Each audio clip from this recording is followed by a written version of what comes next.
They say you are a man of good taste. I'm flesh and blood, but not human.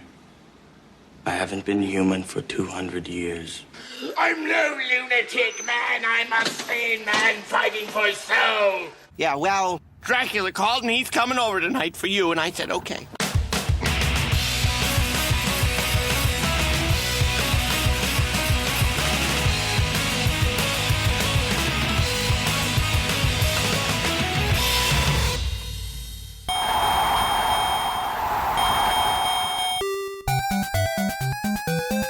Ladies and gentlemen, boys and girls, welcome to Film Fights. I am your fearless host, Jono Rodriguez. And with me, of course, is my crimson red, bloody dead, hanging from his head with a rafter in the bed. Rafter being lady. But I'm not talking about a lady. I'm talking about a man lady. That's right. Conrad Hartman, my co-host. How are you, Conrad? Blah. I'm feeling blood-drainingly good. Ooh. Oh, it's so spooky. scary. It's so spooky in the spring. Yeah. Oh, you know, springtime is drink time for vampires to... How are you, Jono? Oh, hey. I'm trying to remember to ask you more. Oh, yeah. You know, that's fine. It throws me off because I'm like, I don't know. I am me. Ever since you mentioned on the show when I asked you that I never ask, I'm going to make a point to try and check in on you. Oh, well, you know, I appreciate that. It's not welcome, but... Well, I can only come in where I'm invited. That's right, because I am a vampire. Or no, you are. We are. Oh, twist. Twin twist. We're both vampires, and we didn't know. The whole time. Welcome to Vampire Cast. Twin pyres. You can't... That's our idea. You can't steal it. Oh, they kind of did it for Twin Peaks, the vampire version of Twin Peaks, Twin Pyres. Where all the characters are vampires. Now that is a damn fine cup of blood. Yeah, it was David Lunch. David, wait, why is Lunch a vampire name? If anything, Lynch is a scarier idea than Lunch. Hey, you know, that's what I had in the banks, okay? The blood banks. The blood banks. Yeah, that's where Steven Seagal's going to send you. I'm going to take you to the blood banks. That's right. No, but you know who's really going to do it is Tom Cruise and Bradley Pitts. Oh, are we doing a show? I don't know if they know what we do here. Oh, yeah. You see, I told you, don't ask how I am. You're throwing the show off. So, yes, Conrad, what is happening? Here on Film Fights, Jono and I pick two movies and pit them against one another in a brutal grudge match, with one coming out on top to reign supreme. And this week, we're having a little Spooks in Springs with... we're doing It's Vampires. Vampire times, everybody. Interview with the Vampire versus Bram Stoker's Dracula. I like you're laughing like I'm making a joke. That's his name. No, okay, let me just clear this up. These are the actual titles. Interview with the Vampire. That's what I said. The Vampire Chronicles. Oh, I'm so versus sorry. Bram Stoker's Dracula. It's Bram, like Graham, like when you go to your drug dealer and you're like, oh, I'll take a Bram. Oh, I thought you were saying weed. I thought you were saying Graham like Graham, you know, the English name. Oh, like Graham crackers? Yeah, or Brahms, like the restaurant. I thought you meant the composer, Bram. Well, yeah, him too. They're the same person. Yeah, why don't my burgers ever come with a song? No, yeah, he you know, most people know him as a singer, but he also singer? No, false. No, he does sing. I mean, he composes on the side. Well, he doesn't do anything now. Yeah, well, his family is still collecting residual checks on the Brahms name on the restaurant. The restaurant, yeah. They lost the license to his songs, though. Who would especially have his thought you would have gone from a brilliant composer to slinging them Sundays? And Bergs. Don't forget those delicious Bergs. You know, sometimes those sundaes are covered in cherry sauce, and that cherry sauce looks a lot like blood, and blood is what vampires drink, and vampires are in these movies. So this week we play Association. Yes. 6 Degrees of Vampires. So we were doing Interview with the We already said that. So let's just get into it because there's a lot to discuss. There is a lot to discuss. A lot to discuss from these disgusting movies. Well, I mean, I don't mean that in an opinionated way. I mean that in there's a lot of blood. No, it's because Jono is disgusted by the idea of sexual intercourse of people. Yes. I used to faint when I see the sight of blood, but now I faint when I see the sight of sex. So... Or blood if it's happening during sex. Especially. I had to pause and rewatch both of these movies a lot. Now, just to be clear, it's not... Jono's issue isn't that it's sexual. His issue is seeing people enjoy themselves. So that's why seeing vampires drink blood, seeing people do the dirty, bloody thing. The bloody thing. Yeah. Well, you know, the actual issue is that it's private. So I would appreciate it if you didn't air to the lovely spectators my inner workings. Now, Interview with the Vampire, The Vampire Chronicles. Let's get into it, shall we? Let's do it. Okay, so this movie is copted from an Anne Rice novel. Copted? Yeah.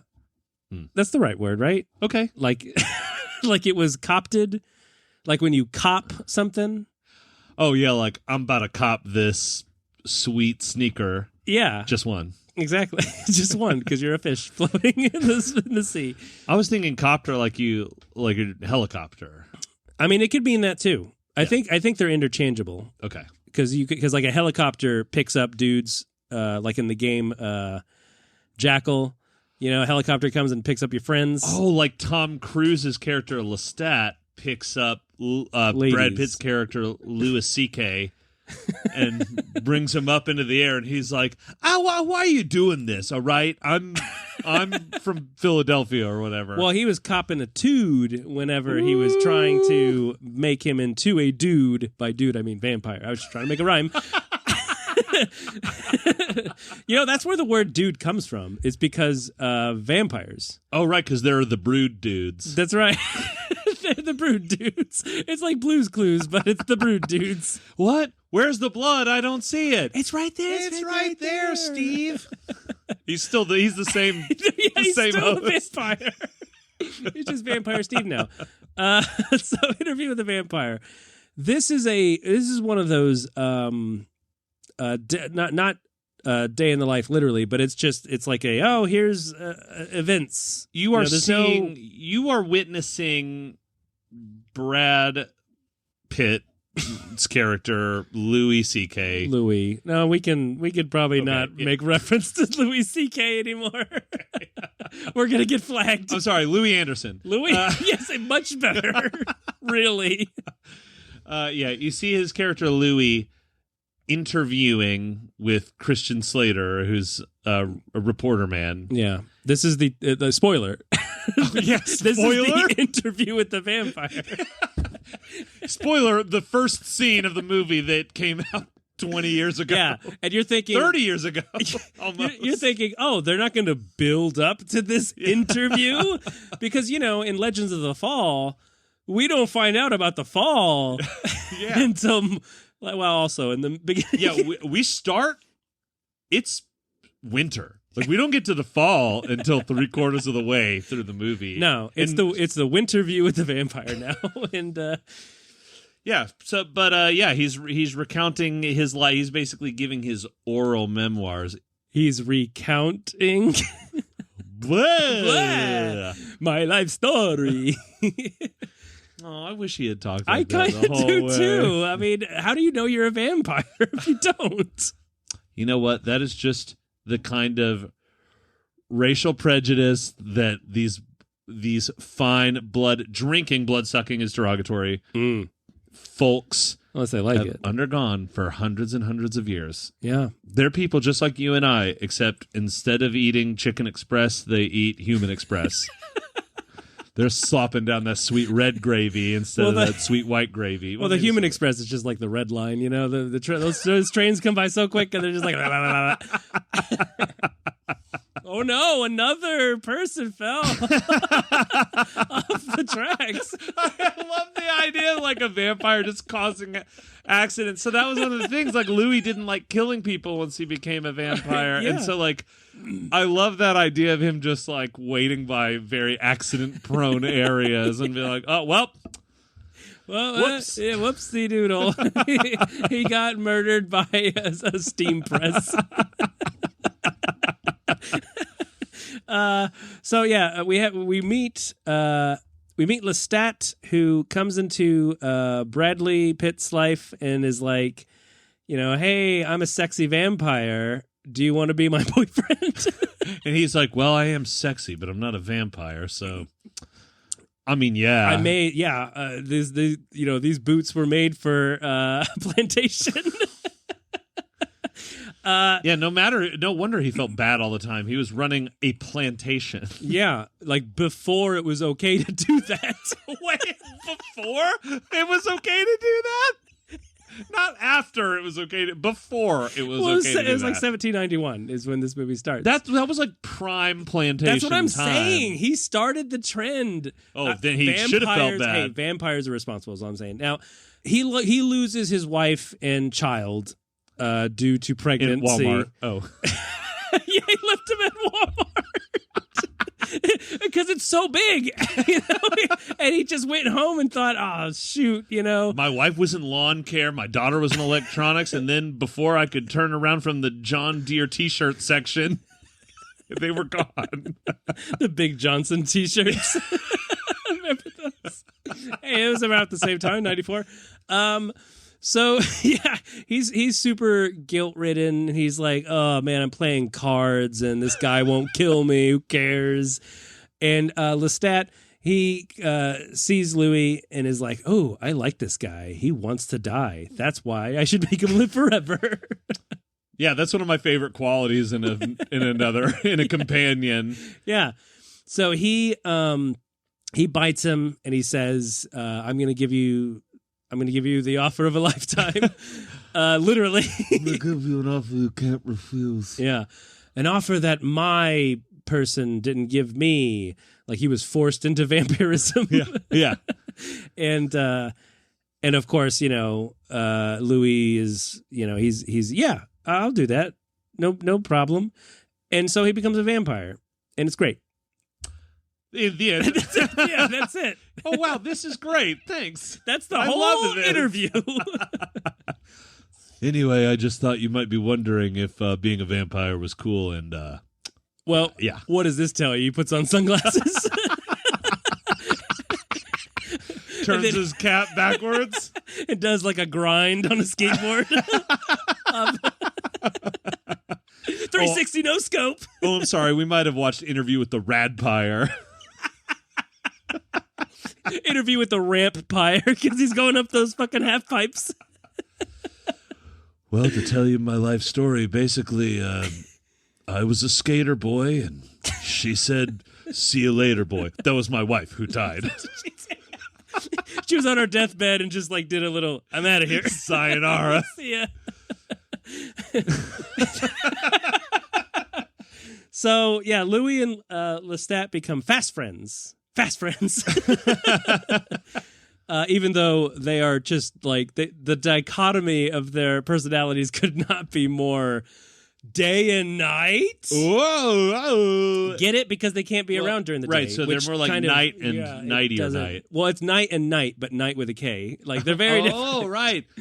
Because as we all know, nights don't do that. Because Louis was like, this is a bunch of hooey. I'm not gonna be eating no people. That's pretty screwy. Well, Louis was just waiting for his brothers Huey and Dewey. That's right. Waiting for Uncle Scrooge to come in and be like, "Hey, want to take a dip into my gold coin pond?" All right, listen. I know I'm always pitching Muppet remakes, and oh yes, and please. yes, I agree that Muppet Interview with the Vampire would be great. But yeah, what about it would be DuckTales Interview with the Vampire? Well, I was going to say it'd be called Interview with a Hampire, and it'd be Miss Piggy as like the vampire. Anyway, yeah, so they become kind of friends, and then Louis like, but I don't want to be killing nobody. And Lestat's like, well, you have to kill Sucker. Ooh, burn, but also like way of life. Yeah, like literally, I kill 2 to 3 a night.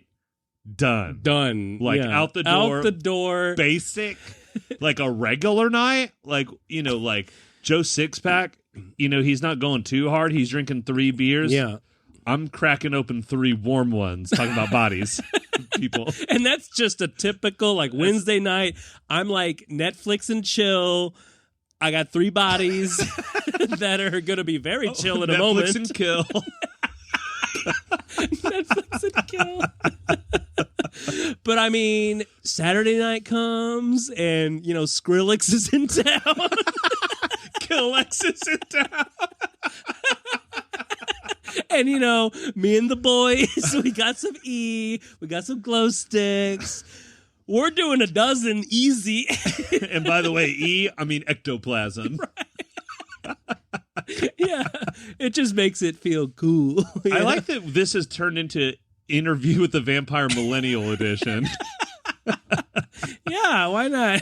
Well, they are eternal beings after all, so that they're on Snapchat. Oh yeah, they're endless, or they're timeless, and we do have the Interview with the Vampire remake show that I know nothing about, so I'm not going to talk about it. Oh, is that real? It's real, yeah. Oh, that's too bad. And there's like some, and again, I know nothing about it, but I think there's like a gender swap or they actually go full button with it. And is that an expression? They go full button with it and go, and I think they're actually a gay couple instead of like, oh, they're just 2 men who are hanging around each other. I mean, a lot. I don't have any like kind of philosophical problem with that or anything. It just is weird. It's not really this story, but I mean, that's fine, but no, I I love them together. I think it's great. It's just it's friends. It's vamp friends, frenemies, if you will, in some cases. And this is like, this movie, even though it is a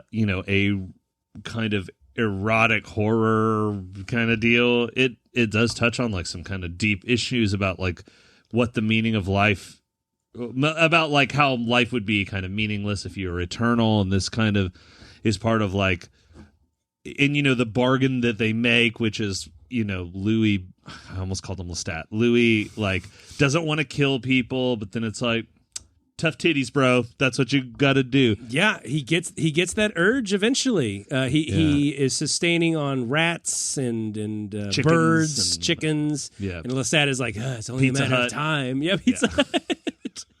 Pizza plantation. He's sucking the pizza sauce out of the pizza. And then when Stuffed Crust came out, he had to turn it around and eat it backwards.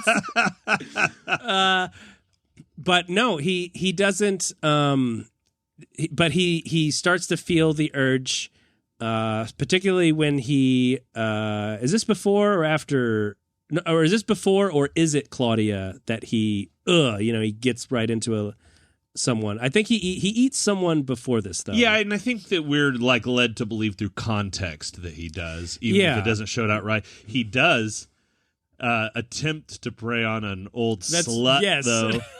Which I'm not calling her that. Like, I'm not slut shaming. I literally just like thought she was fanning it for all the gentlemen. Yeah, in the and hey, that's cool. No hate against sluts. Just she was she was flaunting it. But she was clearly someone who enjoyed the company of men. But I do like the little added drama, and they probably expand on it in the book. But like just the little story of, oh, that's old hag Moneybags. She had her husband killed because she's looking to get fresh with all the hot dogs in town. and she has this young kind of suitor. I don't know what his thing was. He was just this guy, but they kind of like separate them. Louis takes Yeah, old hag. Lestat's like the bad ones taste so good. Yeah. It's like when you eat foie gras from a goose that was like rude. It's like makes you not feel as bad. Yeah, can I know if he was rude? Did he go to jail? Was he in and out of jail a lot? Because that's what I want in my belly. I want a rude boy. Was this cow an asshole? Yes, I'll take 2 crime ribeyes. Oh. I feel like we made that joke in an So anyway, what were you saying about the old money hags? Yeah, Hag Moneybags. She is with Louis, and she's got these annoying little poodles that are just barking all the time. Yeah. And let me tell you, great choice of dog. Now, I do not like... No, wait, hear me out. I do not like I don't like dogs to be harmed or killed in movies. I do not like it. But they didn't choose like cutesy, oh no, or even like old Yeller type dogs. No, they chose the worst dogs. Come at me, battles at filmfightspodcast.com. The worst dogs ever, which are poodles. I don't understand poodles. I don't know why people like them. Chihuahuas are the worst. Oh, actually, yes. I am corrected once again. Yeah, the second worst dog. Yeah, poodles are the second worst. Chihuahuas, stop it. I feel like it's inhumane to keep them around. Do you know why they're so upset? Because they exist, and they're like, I am... like this is hell being alive. Being alive, and like they're just shaking, like they're trying to hold their giant head up. You know, it's like if you were in the hospital and they were like, "Okay, we can save you, but you're just gonna be a face and a hand, and not a good hand." And let me tell you something: they are gonna be arranged real weird. Yeah. It's gonna be like the crest of a rooster, is where your hand's gonna be. So it's not gonna be able to help you eat. Or masturbate. Well, you won't have any genitals. So, no, yeah. But you can't like put your fingers in your mouth to pretend like there's someone that loves you. Mm-hmm. And also, the wind hurts. Just any type of air. Oh God, could you turn the AC down, please? We're outside, and it's very still. Well, I can't see. They didn't tell me I was also going to be blind. Oh yeah, you're blind too. So yeah, there are these little poodles, and they're just like yapping away. And Louis is about to just dig his teeth into the neck of Hag Moneybags, but sweet saggy meat. But I don't know if it was the barking, which I think it was. Like, if they wanted to be like, oh, he still can't eat a human, he has to eat an animal. Yes, that barking, I would have, even if I was ready to chew up on Hag Moneybags, I would have eaten the dog first too, because, oh my God, stop barking. Yeah, also they're like, their feeding is like very sexual, and I don't know about you, but I can't get down if a dog is barking, you know what I'm saying? No, who could? A dog's barking, I'm just like, I'm trying to concentrate on getting an erection, will you please? I can't even get down if I feel wind. Yeah. Oh, because you're handhead. Yes, exactly. Old handhead. I'm a handhead. Is that not a Charles Band Full Moon Pictures movie? Handhead, it's a weird puppet. So, yeah, he eats the dog, and then Hag Moneybags is yelling, and so Lestat comes to the rescue to punch her clock, you know, by which I mean eat her blood, and that's their life. Yep, it's just a series of basically that, you know, that over tales and over. Old as time. But I do like the seducing techniques that they do. It's fun. I took a lot of notes, but about that. But every time I see their faces, I'm like, like their skin looks like an old weathered map, you know. But see, that was the style at the time. Oh, the vampire style? No, the style of men. Like when you were to show their varicose veins. When you were in Nolans in 1785 or whatever. That's what men were men. Their face, it felt like sandpaper made out of hide. And their tongue tasted like a baby's diaper, with a white sheet, and that was over. That was like finger licking good man. So you're saying men were more edible back then? I'm saying that everyone was disgusting all the time. They were like, oh, time for my weekly bath. Oh, what? Said I have an important business meeting. It'll have to wait till next week. Oh, but you know what? They didn't have Esquire or 17 magazine screaming at you that like, oh, life could be better. That's true. You know what? That's funny you say that. I actually did have that thought when Louis was sick with the vampiritis and he was like surrounded by pillars, like fluffy, nice, soft pillars. Oh, yeah? That you sleep in bed. You meant pillars, like those stone columns. No, like you're like, hey, honey, pass me the pillar. It's time to go to sleep. I don't think anybody listening right now is understanding that you're trying to say pillows. When your wife's like, I got to put the bedding on the bed, and you're like, well, hang on, I'm still drying the pillar cases. Doesn't work. It's like if you say, oh, I've got a bloody nose. Hey, isn't but it? You're like, oh, I mean, I've got a bloody nose. It's like different context if you're not going full with the accent. Isn't it weird that bedpans are what sick people poop into and not like a way to cook delicious meals while you're in bed? Like, oh, I need to frost some eggs. Just use the bedpan. Just use the bedpan. Right. New from Cutco. Well, because if they said bed toilet, nobody would buy it. People who need bed toilets would. Oh, wait, actually, yeah. I mean, I would love to have a toilet in my bed. They don't call adult diapers. Well, they probably do call them something nice. They call them Depends. Yeah, they call them like wraparound fun fluffs. Wraparound fun fluffs, for adults.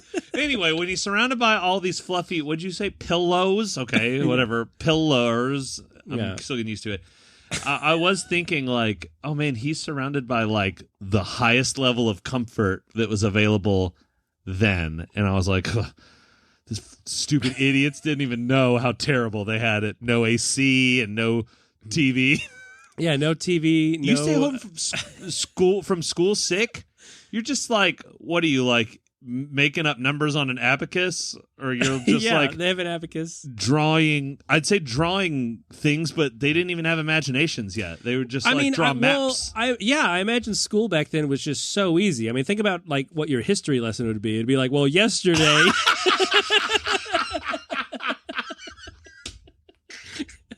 Yesterday we are alive. I mean, it's just I feel bad for kids now. History is like, oh shit. Like, the last time we learned a history lesson in school was like 30 years ago.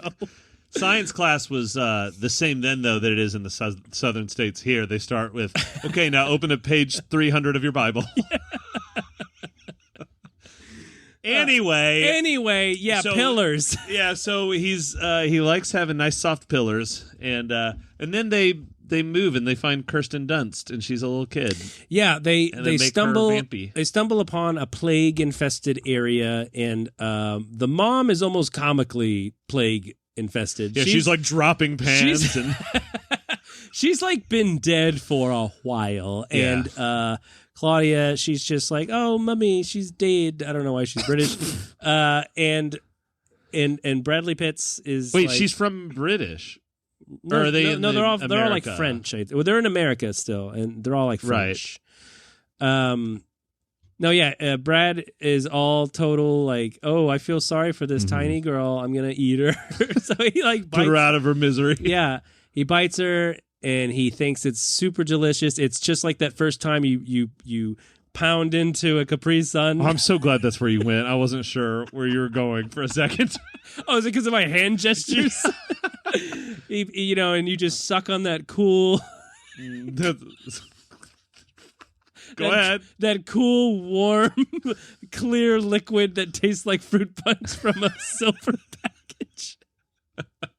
And you're like, why is it clear if it tastes like fruit? Anyway, he's sucking down her, and he's treating her like a squeeze-it. Yeah, or a Go-Gurt. And Tom Cruise comes in, he says, hey, I'm going to turn her into a vampire. And he does. And she becomes beautiful and vampire-y, and she's like, I want some more. And some more blood, that is. Am I right, fellas? Yeah, I need some more blood to dunk my donuts in. Smoking a cigar like Herman the Baby and Roger Rabbit. Yeah, Herman the Vampire. Vermin. So she becomes a vampire, and we just got to talk about Kirsten Dunst for 1 second. Kirsten Dunst. Amazing. She is amazing in this movie. She is acting alongside these A-listers who at the time of this movie were just like they were in their prime. And she's the biggest movie stars still. Yeah. Oh yeah. Still. And she is not as recognizable now, but in this movie she was killing it as a fucking 10-year-old. I don't know how old she was. And let me just say, she is still great in stuff. I looked it up. She was 12 in this. She was 12. Okay. 12 playing 10. She classic Hollywood, making old people act like they're young. It's like it's Melrose Place and Saved by the Bell all over again. We have these 30-year-olds. No. Yeah, I can't believe you turned me into a freaking vampire. I'm so young. Hey, it's me. I'm 12 or 10 or whatever. Hey, Daddy. Come burp me. I can't believe I'm never going to be a grown woman and experience the sensations that a grown woman will feel in her body because I'm stuck in this body. Stuck in this 20-year or 10-year-old body. No, she's great. She's wonderful and incredible, really. And truly. So she becomes a part of the family, which is really cute and really endearing. And you almost get a sense that Louis is getting a little bit of, because he's been just, everything sucks. I'm a loser. And my wife's dead. And I never had a daughter because she also died. God, quit being such a pussy. But then he gets this girl and he treats her like it's a second, oh, shit, I can do this. I'm going to be the father of this. And Lestat is going to be that weird uncle that he needs to do not leave her alone with him. He needs to be supervised. And then they kill Lestat because he's an asshole. Her brain is aging, her body's not. Right. So she becomes a grown-up, but doesn't look like one. Mm-hmm. Lestat's like, I'm the boss, okay? Like, I'm Tony Danza in this situation. And they're like, who's that? It's 1820 or whatever. And he's like, don't worry about it. Just, I'm King Man. I'm the boss. I'm the best. I am Tom Cruise. I'm the boss. I'm the boss. And so they're like, well, how about you are on fire now? What do you think of that? Now who's the best? What's up? What's up, bitch? In this game of war, in Uno, you just drawed 4, bitch. And then as they're leaving, they're like, you always said you were the hottest vampire in New Orleans. Checkmate. Checkmate. Glow sticks. And then they get on the boat to go somewhere else, and they're like, totally done with Lestat forever, bro. Well, yeah, not even yet. They set him on the flames, and then they throw him in a swamp, and then they're like, all right, let's pack our bags and go on a vacation. And then he's just there, like hours later, and he's playing piano as a ghoul. Oh, yeah, zombie vampire piano player. Yeah, and then they kill him again, just for good measure. But he's not killed at all, is he? Never. He's too strong. He's Tom fucking Cruise. I'd like to imagine if Tom Cruise was turned into a vampire, it's going to take a lot more than holy water and a stake to the heart. You're saying if he was he is a vampire. Have you looked at how young he looks? And even with a middle tooth, he's still fine. If you don't know what I'm talking about, just look up Tom Cruise middle tooth. So, Louis and Kirsten Dunst, they get on a Cruise to go somewhere else, and they find him there because obviously the boat was named after him. No, he doesn't show up yet. He just shows up way later. Anyway, yeah, they Brad Cooper, Bradley Cooper. He's like, I'm hungover. Yeah. I'm hungover too. He's traveling the world in 80 days because he saw it in a movie once and thought, oh, you know what? I wonder if there's other vampires. Oh, nope, there's not. Oh, wait. There's like 80 of them. Oh, like, wait. in this one spot. It's the Mask of Zorro. He's the vampire man. Yeah, they find the vampire man. And Antonio Banderas is like, hello, I am also a vampire. So gone to the show, here's my card. You know, your Antonio Banderas sounds like Danny Trejo. Do you know Banderas means flags? His name's Tony Flags. I'm Tony Flags. Come on down to Tony Flags Flag Emporium, where you can get an American flag. You can get a French flag. All kinds of flags. Think about it. I hate that he's always spending all the time in the commercials telling me what all the countries are. Like, yeah, I know. Well, he also says that he has all kinds of flags. He has like, we've got baseball flags. Hey, and you know what? We got Trump flags, but we're not taking sides. We got pride flags too, folks. And yeah, we've got them in every single color imaginable. Including the red, white, and black ones with the little crosses. Anyway, we got whatever kind of flag you want. We're not taking sides. Yeah. And, hey, do you work at an airport? We got those, too. What are those called? I don't know, but we got them, see? We actually sell those more than any other flag. We're mostly an airport supplier. So yeah, Antonio Banderas, he has that weird magic moment with another vampire where they're like, "Oh, see, I can walk on the wall. Yeah, look at me, and I can be a ventriloquism." Yeah, they were trying to go for like a Marcel Marceau or something moment where well, considering that they're ageless, it's probably the last comedian they saw. Yeah, he wasn't even born yet. Vogue right then. Yeah, no, he invented that. Marcel copied the vamps. No, that was Marcel Marceau. He was a vampire. Yeah. He whiz. He whiz. He's still alive. He became Larry the Cable Guy. Which is, he like wanted to go in complete opposite direction. That's how he keeps people from knowing he's a vampire. Oh, sure, yeah. But with a comedy background. Yeah. And they go to the theater and they're like, scary. Yeah, they go to the theater where the vamps are like, hey, look at us. We're so badass. We can murder people on stage. And people will be like, it's just fun. It's all in good fun. We didn't care about her anyway. Yeah, Kirsten Dunst sees that lady and she's like, I want a pet too. Like, I'm your pet. And he's like, okay, I'll turn her into a vampire for you. And the lady's like, yeah, like, I legit want to be a vampire. Yeah, I feel like, okay, so the third act in general with the theater it's weird. And all that stuff, it feels very rushed. Like the first 2/3 of the movie, the pacing is perfect.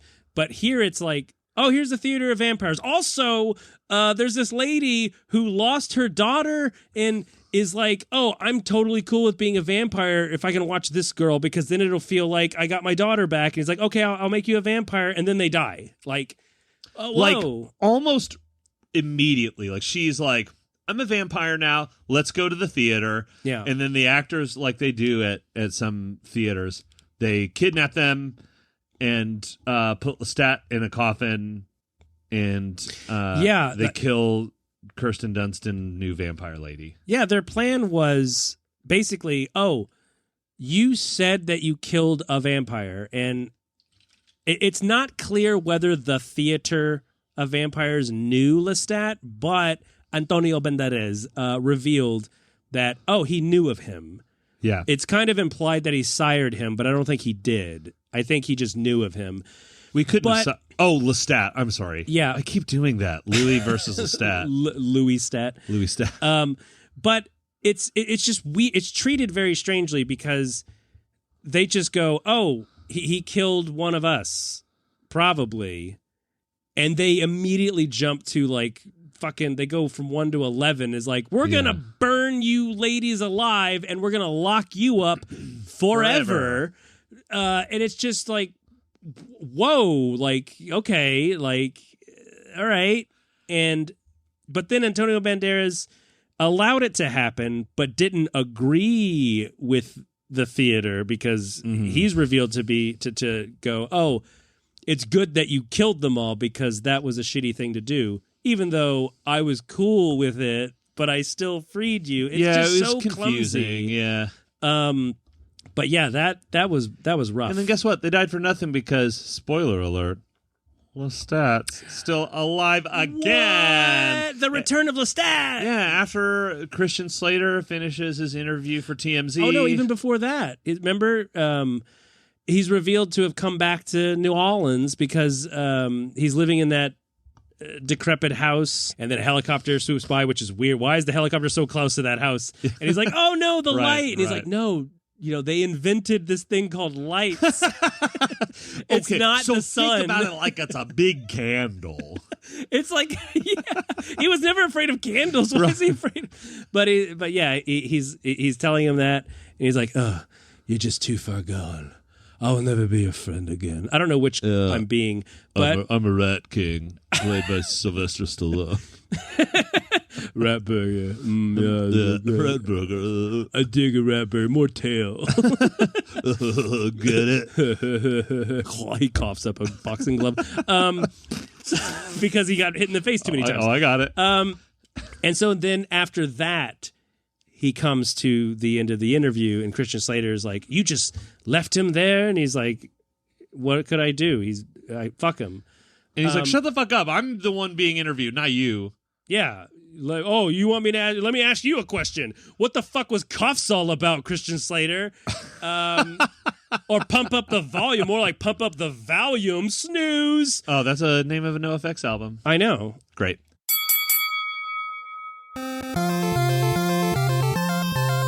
Well, the interview is done, so it's time to start the fun with Dracula by Bram Stoker. Stoker. Yeah, Bram Stoker's Dracula. Stoking the fire. That's the porn version. No, that'd be Bram Poker's. Bram Stoker's Dracula. That feels like, yeah, that's real. I think there is a 70% chance that if you Google that, you will come up with an actual thing you can purchase. Yeah, or stream online. Starring Conrad Hartman and no one else.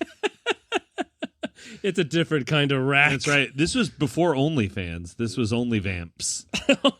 OnlyVamps. Yeah, it was basically OnlyFans, but I pretended to be spooky. Blech. Well, I mean, OnlyFans only got around because OnlyFans went out of business. That old warehouse full of yesterday's fans. Yeah, they only sold ceiling fans. Yeah. You know what? They should have converted to standalone fans that plugged in apartment living. Or hell, even box fans. Like those are always needed, Box fans? Yeah, those square fans that you put on doors or whatever. I was thinking of boxing fans.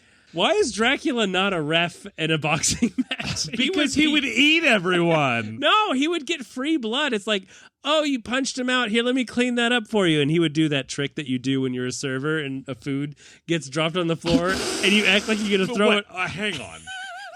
Hang on. The server trick isn't eating food that fell on the floor. It's when you're taking back a plate of fries that they're like, "Oh, this isn't mine," and you're like, "Oh yeah, I'm gonna shove this in my face at the dish pit." You don't go, "Whoops! Oh, I'm sorry, I dropped your duck breast. I guess I'm making a duck breast and carpet sandwich." Well, I mean, if I'm working there, it's all clean, so you can eat off the floor. You're gonna say if I'm working there, a lot of stuff's getting dropped on the ground, but not getting thrown away. If you know what I mean. Yeah, they go hand in hand, just like Dracula was trying to go hand in hand, right, with his beloved. What was her? Elizabeta. This is based loosely on Bram Stoker's novel by the same name. Bram Stoker's Dracula. To be said? Yes. The novel is called Bram Stoker's Dracula, and this movie is called Bram Stoker's Dracula, the movie of Bram Stoker's Dracula. The movie, The Ride. The movie, The Ride. I'll bet The Ride was very boring. No, the Ride was watching the movie. Oh, let me tell you something, because Gary Oldman played Dracula. Yeah. This was a roller coaster for me in a good way, because he's incredible. He is. He has 4... He has 4 or 5 arms? Very distinct. Yes. I'm glad I wasn't the only one who noticed. Yeah, He has that's why he 4 to walks 5 funny, because his legs are arms. They're taped down.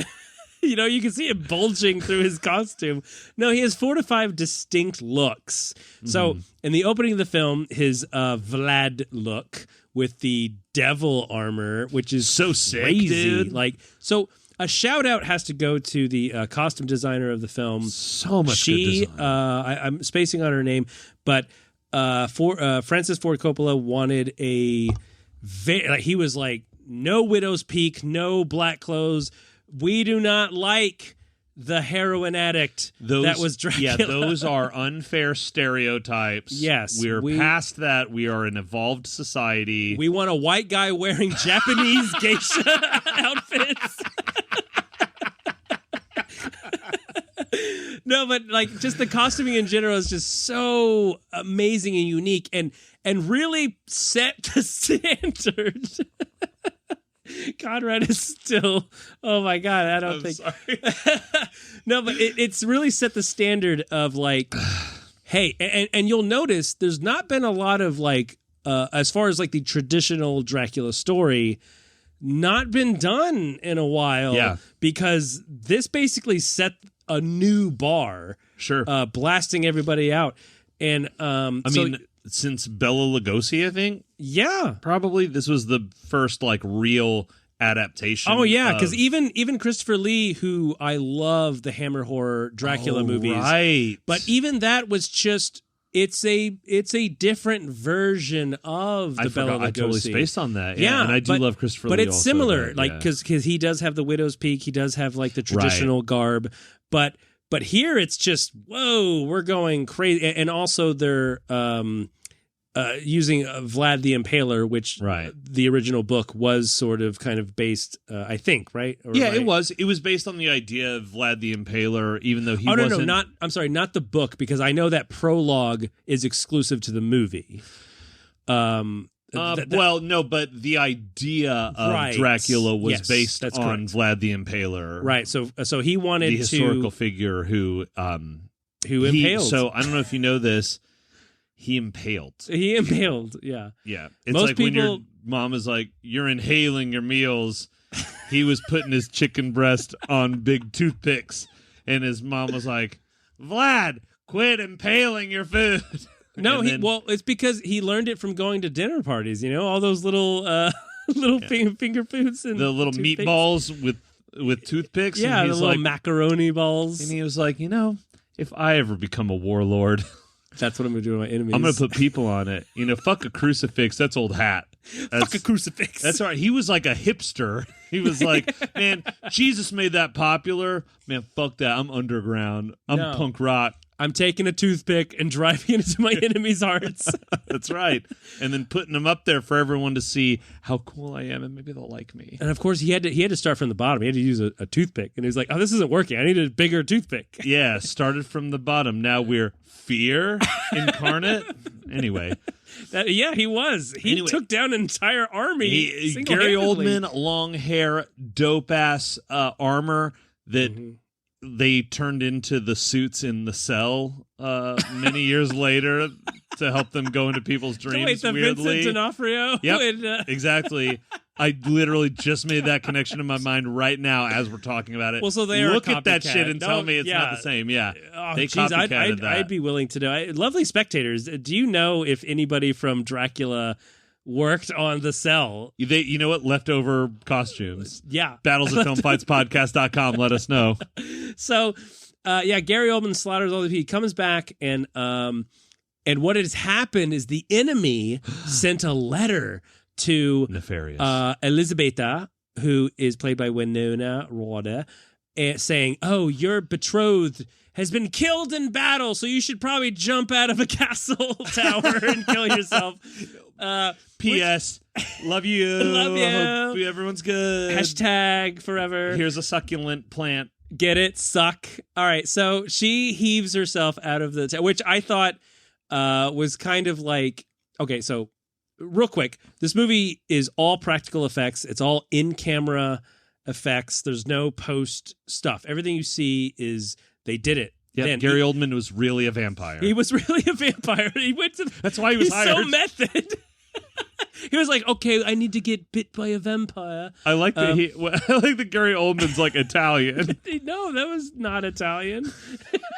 It was regular. It was regular. It was the non-fat version. It's totally gluten-free, bro. Come on, that was Red Robin. That wasn't Olive Garden. Come on, bro. What? That's not even. It's the Carrabba's. I mean, no. He comes back. He's like, hey, here I am. Yo, bro, I just did it. I killed everyone in the name of God. He does the cross thing. It's like, in the name of Jesus and the Holy Spirit, I killed everybody. Where's my hoe at? Where's my hoe? No, I was talking about the practical effects. Oh. Because speaking of the hoe, when she jumps out of the castle, it's her. If not her, then a body double. Doesn't matter. But it's a person falling out. And in the same shot, the camera zooms in and pans down. And what do we see? That's right. We see a little doll fall through. Because obviously you're not going to get a person to fall or whatever. But yeah, it's a little doll. Not if you're a bitch. And it's one of those things where if a movie like this with those exact same effects came out today, it would look silly and ridiculous. But it's like, oh, it's the 90s, whatever. But like, it's just like this little, the doll looked like a doll from like a Charles Band movie, like a Puppet Master or something. I don't know. It's just kind of funny. But she kills herself, and then Gary hilarious. Gary, not so old man, comes in and he's all like, "Hey, where my boo?" And they're like, "Oh, your boo done gone goo," because she splattered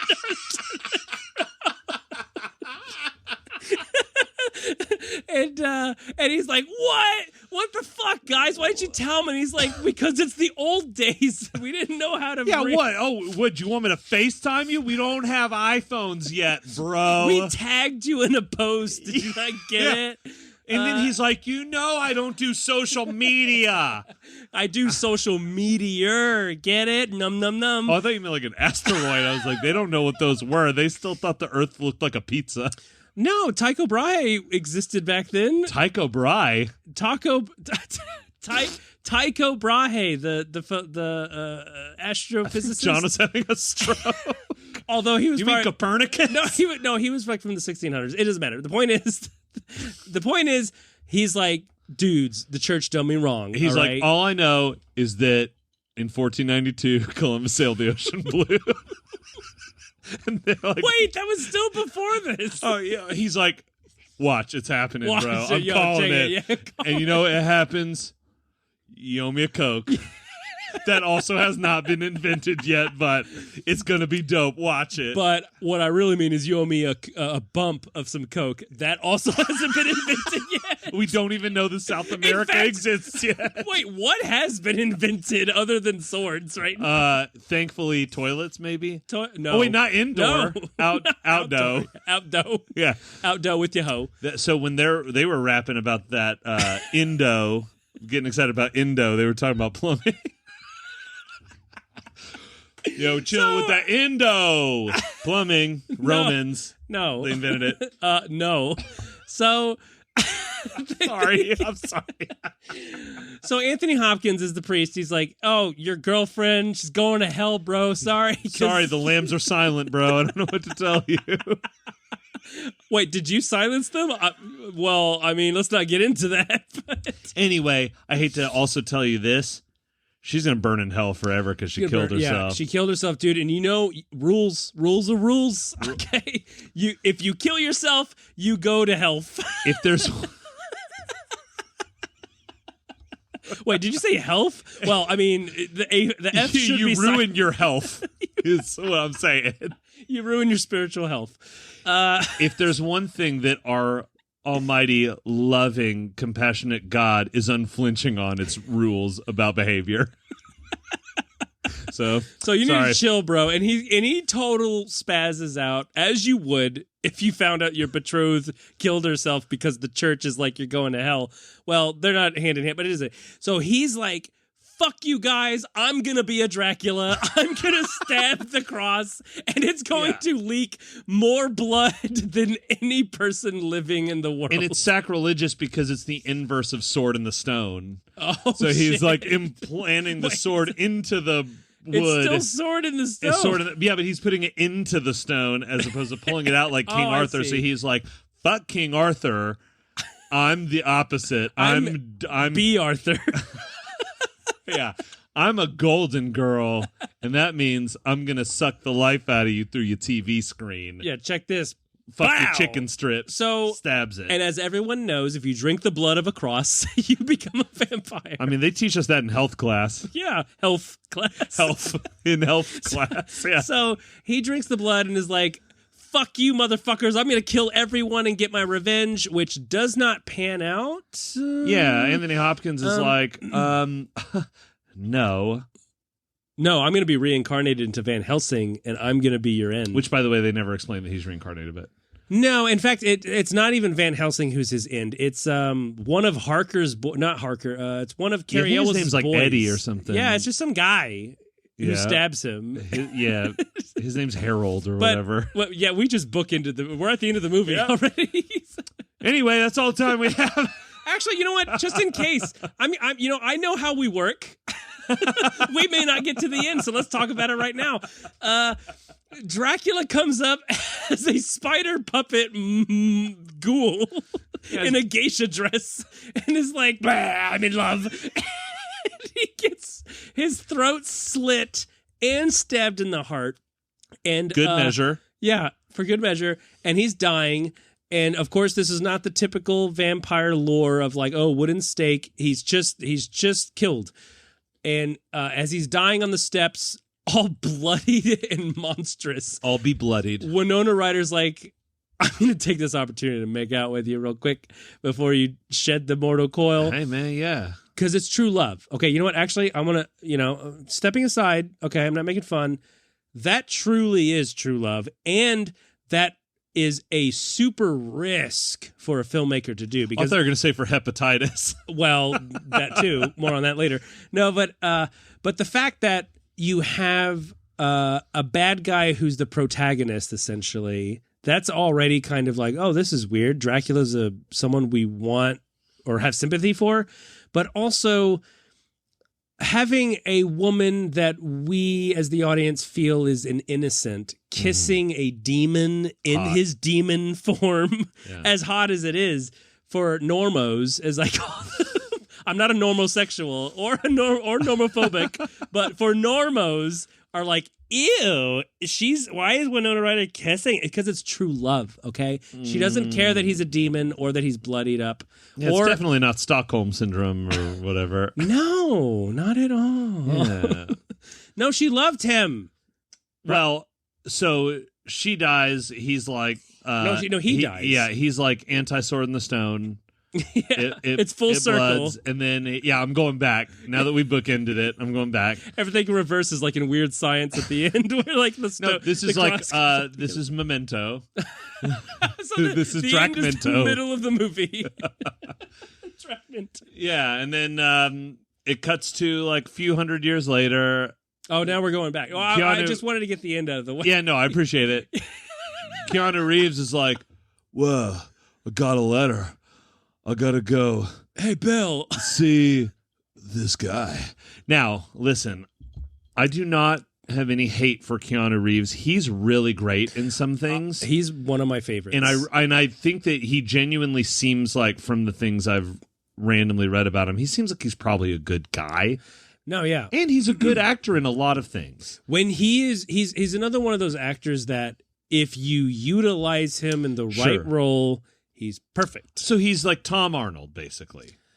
Oh. So anyway, no, go back to previous episode. I mean, Exit Wounds. You're right, but I feel weird about saying he's on I was par. hoping you'd feel weird about it. Because I'm thinking about John Wick and Tom Arnold being in a John Wick. You fall right into my trap. Like, can you imagine if Tom Arnold was John Wick? What about if Tom Arnold was Neo? Well, I could take the blue pill, but I could take the red pill, but I don't want to go back to that bitch of a wife. I'm just kidding. Anyway, but is there cocaine in the Matrix? Because then that could be a lot of fun. Hey, if I know the steak is real but not real, can I still enjoy it? Do you ever like to smoke pot and then fuck a hooker? I'm just kidding. True Lies. So that's Kung Fu, huh? What about Quack Fu? Who are you? So you are not the one. So Tom Arnold, Keanu Reeves.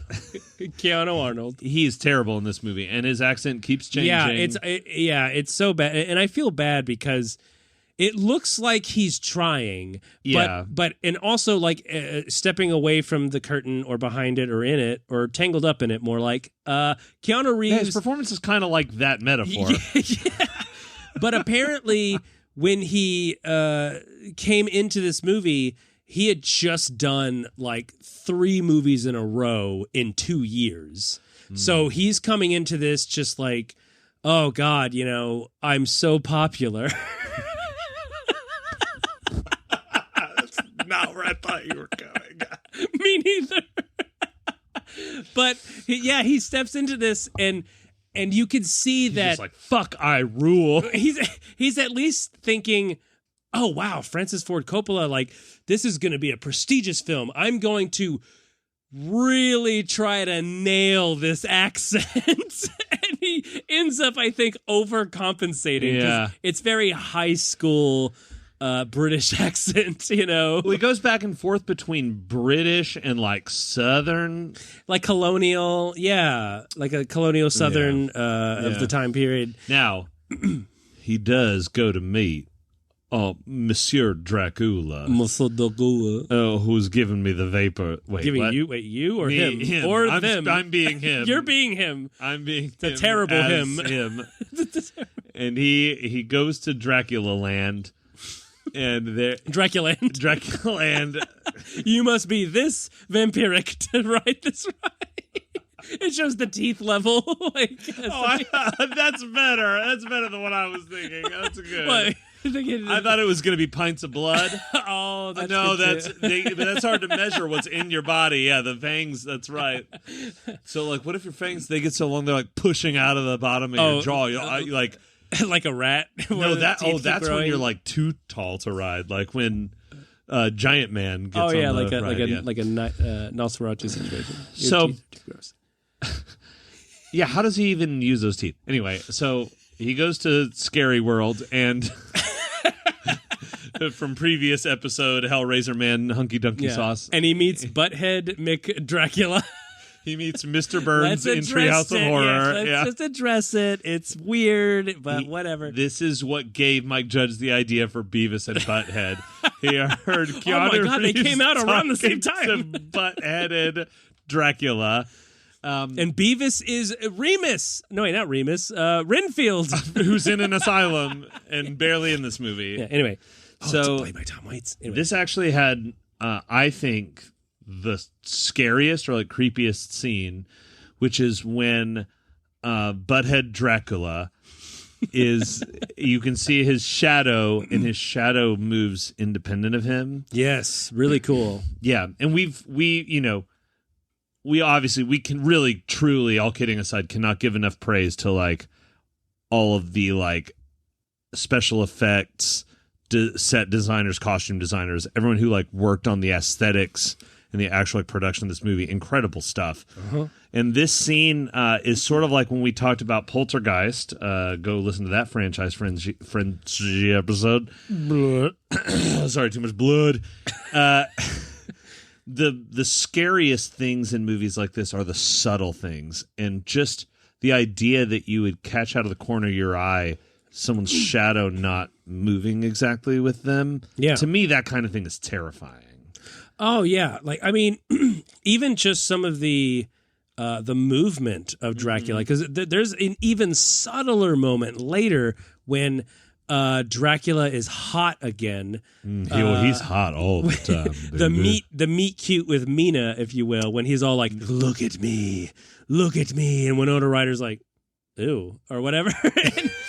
But when he But when he runs into her and she drops her like vial of poison or whatever the fuck she had, and he catches it, that is an effect in its own because someone else off screen catches it because when it pans up, he already has it in front of her, and it is I had to rewind and watch it again to make sure that was not just him pulling it up real quick, but no, it's like it shows him catching it and then he just has it, and it's like, oh god, that's so weird, and it like feels unhuman. Absolutely, and I love that this is part of the like not really super spoken about like vampire lore that is also in Interview with a Vampire, which is when Christian Slater, reporter, is like, when he turns the lights on, how'd you do that? And he's like, just a series of simple movements. Like it is that neat, like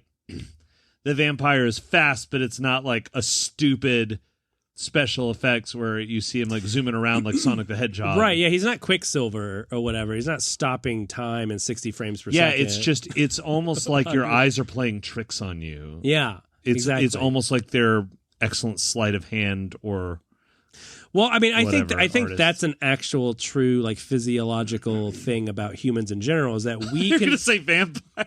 No, well, that too. In that humans can't see like, eagles, right? Eagles can see at 100 million frames a second.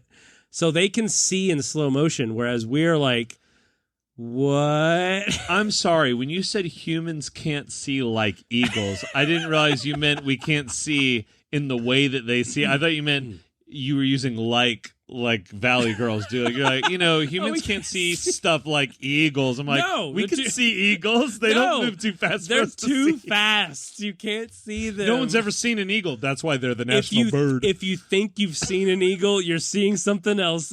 Either one that's stuffed or a robin. If you think you saw an eagle, you're a turkey. You've seen my ad campaign. Yeah, it was fine. I believe it too. Yeah. So after the meet cute, when they meet, well, it's a re-meet cute because he's like, oh, that's right. Hey, wait a minute. Aren't you my girlfriend that killed herself hundreds of years ago? You look kind of like her. And she's like, huh? I have mace. And a rape pistol. And she pulls out a mace because it's a long time ago. Yeah. And that seems like that would be in a parody movie. He's like, technically that's a Morning Star, but oh, right. So he and oh my god, like this scene, oh god damn it. So there's not the movie's plot. Let's stop talking about the plot and just talk about scenes. Now this this is probably my favorite part in the entire movie is this scene when they meet and he sees her in the area where they're watching old timey films or whatever, and the films start off like, oh, it's just this silly little short or whatever, and then you start to see nudity, and then you start to see like weird shit or whatever, and then there's a wolf that comes in around, and it's like his presence is affecting the atmosphere or whatever, and it's really weird and really strange. Love that. And she's just super like rebuffing his shit, like, oh, get away from me, old man, get it, Gary Oldman. Oh, no, I got it. I'm just making sure we're on the same page. But she said, get away from me, Gare Bear. But then she's like, but she's more of like how ladies were acting, in modern times. They're like, get away from me. Oh my God. Why do you keep touching me? Kiss me over here though. On my vagina. On my vagina on my shoulder. Although I think in olden timey times, they just called it their sin hole. So that scene's really cool, and there's another scene that is also cool that I can't think of right now. Oh man, I love that one. It's so good because the guy is like. Are you talking about Are you talking about the scene? I took a note of it. It literally just says werewolf cunnilingus. Yeah, that's the one. Yep. This was what inspired the song Monster Mash. It's called Monster Smash. And they were doing the dirty Wolfenstein. No, it was a different meaning to Monster Mash. I'm mashing my gub in your gob. Wolfenstein, more like Wolfensteamy, am I right? Okay. Yeah, that's not good. No, it's wolf in steed. If she's horses too. Yeah, a lady. When you call a lady a filly, right? Yeah, I really do like that he sees her and he's like, "Oh, you're my girlfriend reincarnated," because you look like her. No, I mean, but it does turn out that she is her reincarnated. Well, it's not confirmed. It's just the actress playing her, so it's literally her. Well, but they could have got Renee. Towards the end, she remembers her past life. Oh, that's true. But that could have been the affectation of Dracula infecting her with the blood. She could have just been like, "Well, this guy's a vampire. She'll probably." Yeah, totally remember that. I thought you were going to say, it's because he's great. Old. It's like, I remember that grandpa. That too, Gary Oldman. I remember when we were like going hot and heavy. And Anthony Hopkins played both the priest and then Van Helsing, and it's never established that he's a reincarnation. He's just like, it's almost like they just ran out of budget. Well, that didn't make sense because these are high budget. No, yeah, this is it's symbolism. No, but speaking to Mina and her intentions, because she's who's Mina? Mina is Winona Ryder. Oh yeah, that was her name. Who's Cary Elwes? He was one of the suitors. He was to like Lucy. Johnny or something. His name was some American name, even though he was British. Cornelius. Cornelius J. Harold. They called him Corny. They called him Corny. That's right. He shucked that corn. You start with the bones. He had to cut his foot off to stay alive or something. Oh, that's Saw. I'm sorry. Yeah. Well, that was Cary Elwes. He was one of the best Robin Hoods. Now, let's talk about Jonathan Harker, because Mina was betrothed to him, this wooden plank, whose hair got gray during the movie. Yeah, It was like the worst in a movie that's full of some of the most amazing effects. They were like, "Oh, we need to make him look like his hair turned white. Do you have any of that Halloween spray that you just spray on your hair?" It was the phoniest, old hair look ever. It was almost like they just, quick, get all the grips to scratch out their dandruff, and we're going to put it on his head. Oh, you know what? They didn't show up with that wig that we needed. Does anybody have any baby powder? So, yeah, that's Dracula. Let me tell you something about Dracula. Tell me. If there's one thing I know about Dracula, he is not a nice guy. Just one man's opinion. Well, no, he's a hot guy. He's not an ice guy. He's a cold guy. He's dead. He's undead. And you know what? He was more like fun dead, because this movie with those was a rollicking good time. Yeah, Keanu Reeves. Oh, you know what we didn't talk about? Renfield was played by Tom Waits. Oh my God.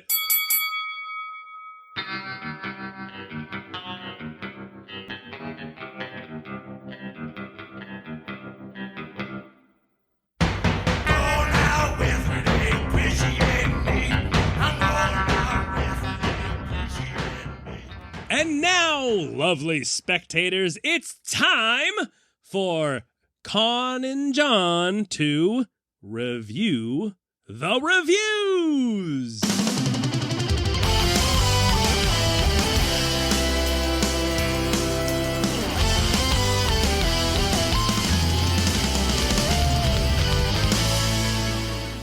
Jono and I have each chosen a 1-star and a 5-star review for each of the movies. Neither of us have heard the reviews the other one has chosen. We're going to read them, and then at the end, we're going to decide which review describes the movie or makes the most applicable sensing to the movie. You guys get that? Because it's like the most complicated thing ever. Listen, we're gonna read some funny reviews, guys, and it's funny. Yeah, I think eventually, I know you're probably screaming at us like, just fucking do it. Like, who fine. cares? All right, fine. Do it. Jono, interview with the vampire. Let's go. Let's do it. We're starting with 1 star Just like you said, and we're re-explaining it because you guys keep yelling at us. Stop re-explaining And while it. you were yelling, what I was explaining is that we're each going to Yes, we're read each going a to read, 1-star and then a 5-star review. But only one of each in which we've not heard before. And we've not heard them before. Yeah, is that important to even say? We haven't heard them before. We Get off our haven't. backs. We've only read them individually. Here we go. Here's my 1-star for Interview with the Vampire Chronicles. This is my 1-star. The title is They May Be Hot, but Their Takes Are Hotter. Whoa. Dot, dot, dot. Which it sounds weird to be a title of a 1-star review. But here we go. You'll get it in a minute. I hope so. Cut to the first scene. Dot, dot, dot. 2 vampires kill exclusively young, vulnerable women. Dot, dot, dot. Just wait till you get to the incredibly explicit racism. Dot, dot, dot. Please don't watch this. Heart.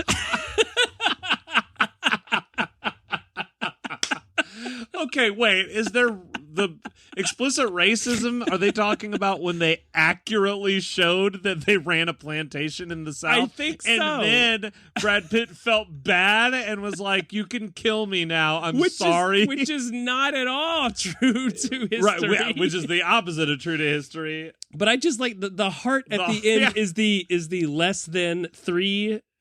You know, like the heart. It's not it's an emoticon. It's an emoticon. Old school. Well, this was from 2022. So yeah. Okay, cool. So I love them. I love these that like beg you. They're like, please don't watch this. Yeah, like, please. I'm begging you. But this is so confusing because they're not even. Well, what are the hot takes? It's not a review. I guess the hot takes are racism and vulnerable women, because it's like exclusively young, vulnerable women. It's like, which well, is not true, actually. It's not true because they go killed after that the old lady. Yeah, and, old hag bag. Yeah, hag money bags.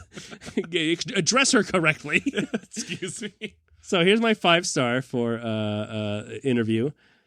The title is Now My Wife Thinks I'm Hot for Brad Pitt.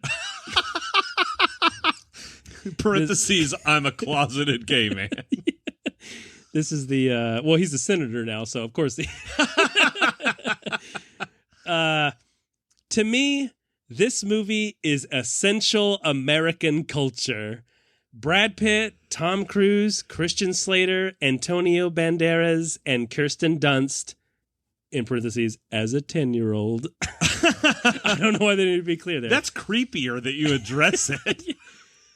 Spoiler alert. 1. Brad Pitt is evidently the most emotionally needy vampire ever.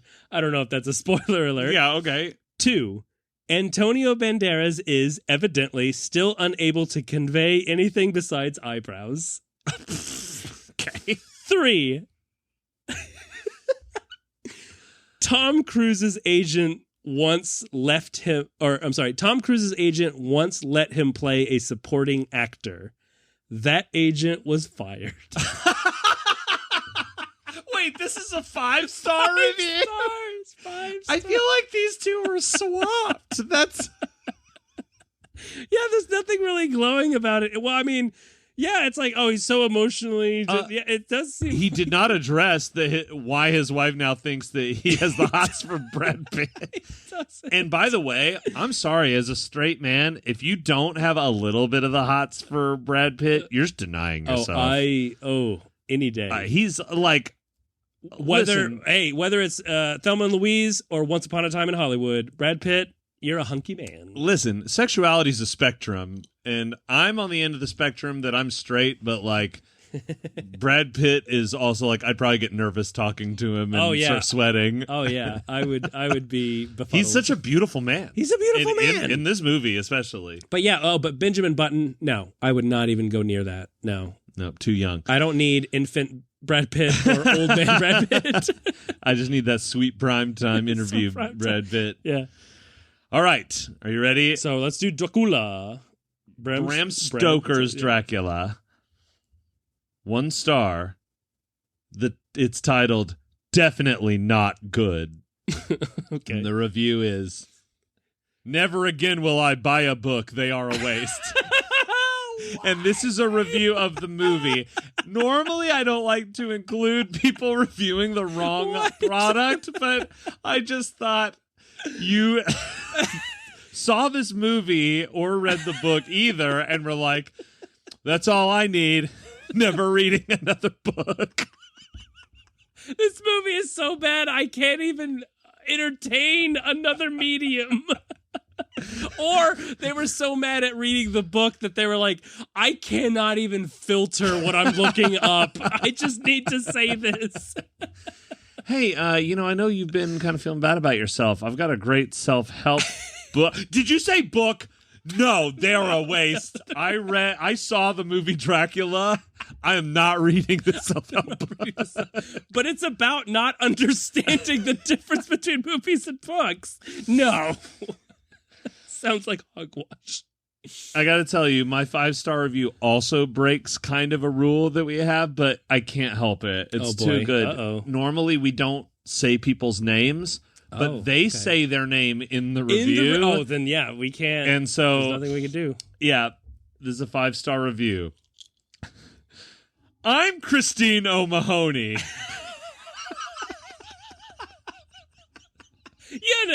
That one. I'm Christine O'Mahony. I have be Dream of Dracula and Christopher Lee in film of Dracula. 8 question marks. In love, zing zind of movie. What? End of review.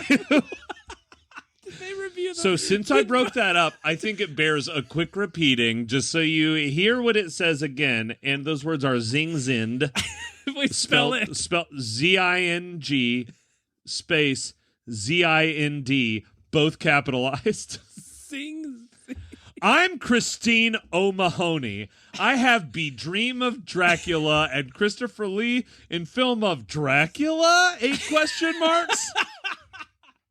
In love, zing zind of movie. I mean, this says it all. Why did we even bother talking about this film? Yeah. If only I'd read that review back in 1994, I would have watched it immediately. This is basically like a college course in Gary Oldman movies. Zing, zing. You know what? That is a new catchphrase on Film Fights. Zing zind. That next stickers. Yeah, zing zind, guys. We're going to have you vote on your favorite catchphrases now that we've got the congratulations stickers circulating. But it doesn't matter because that's going to be it. And and to that point, if you guys want some stickers, battles@filmfightspodcast.com, or, catch us on a live show, we got stickers all day. So what review, Jono, do you think best encapsulates? Well, let's do a, so with my 1-star and 5-star, which do you think is encapsulates the movie best? Is it the they may be hot but their takes are hotter, or is it now my wife thinks I'm hot for Brad? It's clearly now my wife thinks I'm hot for Brad Pitt, because my wife thinks I'm hot for Brad Pitt and she's correct. So we were watching this movie together actually, and I was like, damn, Brad Pitt's hot in this movie. And also Antonio Banderas he uses his eyebrows as an acting tool. That's true. So, which do you think is better describes Dracula? Is it definitely not good, or is it zing zind? Can I hear the definitely not good again? Oh, sure. It's very short. Yeah. Never again will I buy a book. They are a waste. Even though I am positive neither of these reviews are for Bram Stoker's Dracula the movie. I'm gonna go with Zing Zin. Zing Zin. It seems like they're at least talking about a Dracula movie. Yeah, they're talking about a Dracula movie, which I agree with the question marks. Is it the Christopher Lee horror of Dracula or any of the 7 Dracula movies? But Christine O'Mahony. Christine O'Mahony. She has. Is it O apostrophe Mahoney? Because Mahoney is all. I know. Yeah. That's her nom de plume. She is of the Mahonies. Right. She did say she has bedream of Dracula. She has bedream. So, she has bedreamed. Yeah, she's all bedreamed. Well, Jono, the time has come. We've talked about the movies. We've reviewed the reviews. And now we have to pick a winner. So, in Interview with the Vampire Chronicles, Part 1, versus Bram Stoker's Dracula starring Gary Oldman. Mm-hmm. What's your pick? Well, this is a no-brainer, even though this is not a zombie off. Okay, But... You want to try that again, or... Nope. Oh, okay, cool. Actually, yes. No, we're not talking about Jordan Peele right now. No, we're not. Nope. Get out. Okay. Yeah. Jono, this is just for us. Hey, Key and Peele. All right. My grapes, because I like eyeballs. And getting into my apartment. All right. But yeah, Interview with a Vampire for me. Yeah. Because while Dracula has some of the most just amazing effects in it, and Gary Oldman, it's just it's more of an art for me. It's more of an art thing. Like, it's an art thing. You know, a piece of art. It's a piece of art. You can reach your hand in it, touch it, look at it, steal it, make copies of it. But Interview with the Vampire, I just love the characterization, and I was never distracted by anything. Keanu Reeves. Okay, I love Keanu Reeves, but it was just distracting how bad he was. Yeah. And it was just great. Yeah. I just love it a little bit more because aside from the third act, it's a very engaging story about a vampire who's just trying to find his tribe. Looking for love in all the wrong places, you know. Mostly arteries. But Conrad, how about yourself? What do you say about the movies? So, in general. Yeah, they're fun to watch. I like that Nicole Kidman tells me I should go to the theater when I'm at the theater. When you're already there, yeah. So, I hate to do this. Uh-oh. This doesn't happen that often. Oh, my goodness. You're also going to vote for mirror your thoughts. And here's the deal. Bram Stoker's Dracula, I love that it's creepier to me. There are moments that feel more horror-y. Yeah. But honestly, Interview with the Vampire is more cohesive. Yeah. The plot kind of makes more sense. And like you said, the acting 100% across the board is great. It's not being carried by one or two people. The whole cast is great. So it's going to be Interview with the Vampire for me as well, dog. Bow wow.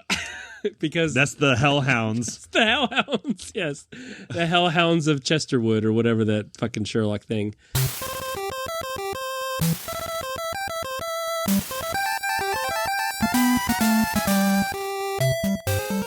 Well, you heard it here, folks. It's Interview with a Vampire, The Vampire Chronicles by Anne Rice, Brad Pitt, Antonio Banderas, Stephen Ray, Christian Slater. Wait, it's by all these people? Yeah, they all wrote it.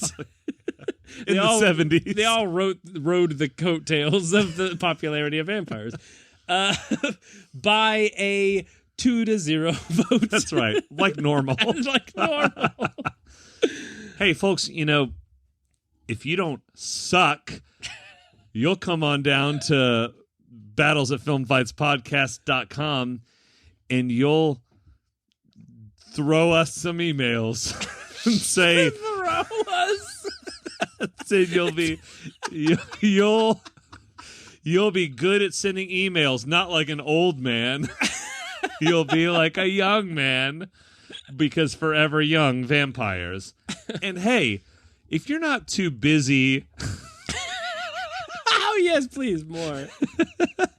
If you're not too busy hanging out at the vampire theater or chasing down other vampire peeps, why don't you blare over to social media? We're Film Fights Podcast on Instagram and Facebook. And you know what? We're not going to bleed you dry. Just go ahead and subscribe and rate and review us wherever you're listening to this podcast. What's the worst that's going to happen? You're going to have immortal life? It's fine.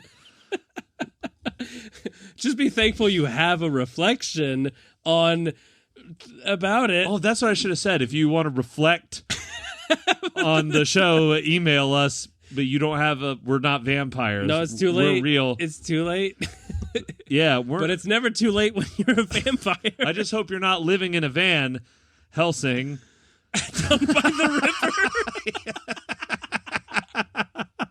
river.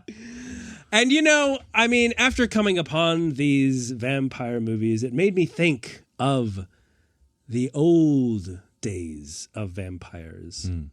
The old days when vampires would not be so afraid and stay inside their vampire cupboards and hide behind their vampire veils and think about vampire dreams of a vampire house and a vampire wife, because all vampires are men. And they would... Except for Kristen Dunst. And they would think about having 2.5 vampire children and a vampire picket fence. But isn't that the vampire American dream? Yes, this vampire thinks so. So if you want to check on vampirepodcast.com. Bye!